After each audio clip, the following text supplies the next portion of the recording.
buying Snapchat using the Apple gift card. It's pretty easy to do. Today I'm going to teach you how you guys can buy Snapchat Plus using the Apple gift card. So for that you have to have your Apple gift card added to your Apple Store, so that you have to go to your Apple Store application.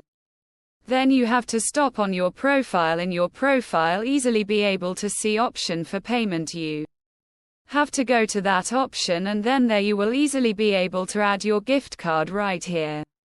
After adding the money to your Apple Store, you simply have to go to the Snapchat. So currently, as you can see, I'm in my Android, but in the process of the iOS is the same. You have to tap on your profile. In your profile you have to tap on this gear icon, which will open up the unit settings option. Here you have to tap on the Snapchat Plus, and then you have to tap on subscribe.